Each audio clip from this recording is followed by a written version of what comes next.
There was this woman in the Bible by the name of Hannah, and she could not give birth because God had shut her womb.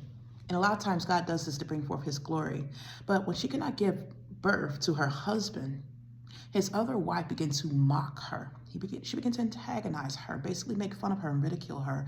As you know, when you mock someone, you want to bring contempt to them. You want to try to tease them or antagonize them, bring them to shame. You want to belittle them because of a situation that they're in that is usually no fault of their own. But it's done to basically make that person look good and make them look bad. So the person who's being mocked is usually made to feel bad by the person who's doing the mocking.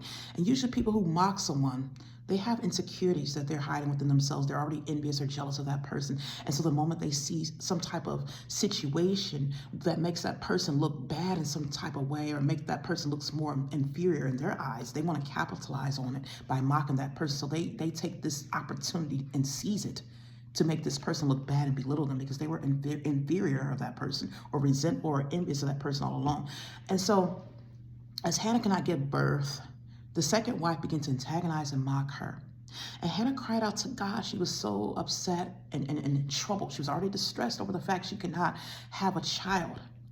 But then when she began to be antagonized as a result of this, see, this made her feel even worse. And see, God is a God of justice. He's going to silence our mockers. When you're already in a bad situation, when you're going through something that's already something that is a burden to you, or it's already something that's difficult that you're going through, God doesn't like when someone else takes the opportunity to belittle you because of that situation or laugh at you or bring shame to you and cause further distress. He's going to silence your mockers. And see, Hannah cried out to God because she was being antagonized. And so God blessed her. He opened up her womb and he blessed her. He gave her Samuel. So basically, what he said, he basically mocked, see, Elkanah's other wife. I forgot her name right now, but Abigail. I think it was Abigail. No, it wasn't Abigail. But he began to basically laugh at Hannah's mocker because he gave her a son that basically became more important and prominent than any other children that this other woman had had. And so this is what God is trying to do. He showed me this because, see, when you're going through a distressing situation and then a person takes the opportunity to laugh at you or mistreat you, God's going to rise you above that, and he's going to silence your mockers. Not only will he silence them, but he's going to bless you in front of them to the point where it's going to be more than what this person who laughed at you ever had. It's like God, he's a God of justice. And he doesn't like when people are mistreated. He especially doesn't like when people are going through a suffering. They're already suffering. But then people take it upon themselves to demean them and belittle them throughout their suffering. I'm going to give you an example. As y'all know, all the stuff that I've gone through, I told you how God allowed me to go through so much in my life. And I was always highly intelligent, very motivated, ambitious, and I was on my way to living a great life. I was basically, the road was paved for me to have success. We weren't born with a silver spoon, meaning we were already very unfortunate. We had limited means, but my mother was making sacrifices. Not only that, I was intelligent, and God will use your gifts to get you out of that bondage that you're in. But there were people who were envious of me. The Lord showed me there were people in my family who were very envious. They did not like the fact that I was well spoken. They didn't like that I was highly intelligent and smart, and I loved to read. And I just learned, I caught on easily. They didn't like the fact that my mother was investing in a private school education for me. And so they basically came together and they put out curses, put me on altars. They did rituals and all these things to stop my life. And as a result, for many years, I could not go forward. Every time I would come close to receiving success, something would happen where I would go right back to rock bottom.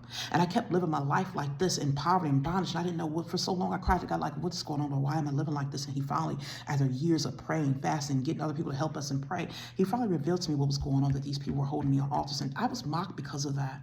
People in my family would say, well, that I was dumb, and I was never dumb. I was never dumb, but people were still in my knowledge for years. And I was the type of person, I remember when I was young, I was only 19 years old. I got this job. I started working for the first time. I started working at this grocery store. And on the very first day they trained me, they were 4-digit codes for the produce, the fruits, the produce and vegetables and things like that. And I took it upon myself to learn all of those codes for all of those different items. And so within 2 days, I knew all of them, pretty much all of them on this big list. And most people had been working there for years, will still have to look at the list. But see, I had that type of mind, and not only did I have the mind, but I was motivated to reach a higher level. I didn't just settle for less. I always set high standards for myself, and I went to extreme measures to achieve those things, and that's what people hated. And so I remember when I was at this grocery store, people were getting my line. Customers were in awe. They watched me whiz through this and just type in the code style. You have to look. And then one man, I remember he said, finally, someone who knows what they're doing. And so for years, all of a sudden, I just started losing my knowledge because I would be working on jobs. And I remember people would sit next to me. And there was this one woman would sit next to me, asking me all these questions during training. She was always constantly asking me questions. Even in college, boys would come to me and kids would ask me, what is this? And they knew I knew the answers. And I didn't know all along that they were stealing from me. They were taking things. For years, people were taking things. And so it got to the point where I lived a low-level life. I had no money. I was blacklisted. All this stuff happened. And I'm sitting here walking. I remember one day, I had gotten to an altercation with this woman. She was mocking me because she was sitting here blocking she basically was blocking us in. My daughter had come to pick me up, and she was blocking us in. She wouldn't move her car. I asked her, "Can you please move your car?" You move your car. And she was saying all this stuff. She was just so mean about it. And she basically started to tell me, so, well, where's your car? Where's your car? And I was so insulted by her. She's like, where's your car? And this is not the first time people antagonize me. And they would call me dumb and say things to me and ask, are you slow? I remember I was recently at this place where they had this brochure out talking about how to get a free turkey. And normally I read, and people had basically been buying themselves. The Lord told me for years, they've been swapping me, taking my knowledge, stealing everything from me. And so I picked up the paper and said, so how do you get the turkeys? The lady said, well, read it. It's all on there, everything you need to know. And I'm looking like I had never been that type of person. And I was like, well, Lord, why do people get to mock me? People get to talk about how ugly and I am when they destroy my features, put fat on me. People get to talk about how dumb I am after they stole my knowledge. They get to talk about how I don't have a car and how I'm living in poverty. But you allowed them to do all this to me, Lord. They're antagonizing me. So Lord reminded me of Hannah in the Bible. And he says that basically when our enemies begin to antagonize us and mock us, he's going to bless us. So I'm here to let you know that you might be going through something right now, and your enemies they might not have caused it, or maybe they did cause it, but they're mocking you. See, God's going to silence your mockers. He's going to silence your mockers. So let them mock. Let them mock. They mocked Jesus. They mocked David. They mocked Joseph. They mocked him when he had his dreams. They mocked David when he had his few sheep. See, people with small minds, people who basically feel empty on the inside, they don't really feel that they're of value. They don't see themselves as something to be valued because they don't know who they are in Christ. They're going to mock because their minds are small and they're envious. People who are envious, people who don't have much and they're not going anywhere, they mock. That's what they do. But you let them mock. You don't resort to what they're doing. You let people mock because, see, when they mock, that's when you begin to praise God. That's when you begin to give God the glory. You begin to give him the glory because, see, when you're mocked, that means God's going to silence your mockers. They can mock. Let them mock. Let them mock. Because those who are mocking, eventually you're going to get to a point where God's going to put you above them. Might not even be on this earth. See, a lot of us are waiting for our stuff here on this earth, even if you don't get on this earth. I'm here to let you know, as long as you stay with God, God will have the final laugh. He's going to get the final laugh. Because, see, those who are mocking you right now, they're very small. They're very small. And anytime a person has the mentality where they want to mock someone when they're down, because most people who are secure in themselves, people who appreciate where they are, they know who they are, they know their worth, they don't have a need to put anybody else down.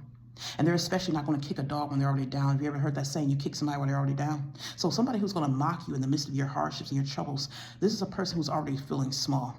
And they want to take this little moment that they feel, this little window of opportunity to make themselves feel exhausted, to make themselves feel big by kicking you while you're already down. See, it's easy to mock somebody who's already down, but it takes a person with real power and strength to help a person get up while they're down, to build a person up instead of casting them down. Because, see, this person's already down. It's like if you remember the hare and the tortoise. It's like a person has to get you to a low level so they can overcome you. But, see, God says, let them mock. Because, see, remember Hannah. She cried out to God because her enemy began to antagonize her through her troubled situation. And so whatever you're going through, it might not be fair what you're going through, or you might be in a situation that was not caused or was no fault of your own, and you're feeling ashamed and embarrassed because people are laughing at you, they're talking about you, they're coming up against you. But the Lord said, let them mock. Let them mock. But, see, if you continue to trust in him and you don't look at the people who are mocking you, eventually he's going to give you the glory. It says, in due time, when you humble yourself before him, he will exalt you. But so those who are making a way, they're going out of their way to make you look bad because obviously they don't feel good already. A person who needs to mock somebody else and belittle and demean another person already feels low. They feel low and they want to make you feel lower. Because that's the only way they can feel good about themselves. It's the only way they can feel built up is when they cast the person down. But see, God says, let your enemies mock. He says, let them mock. Because see, he's about to silence your mockers.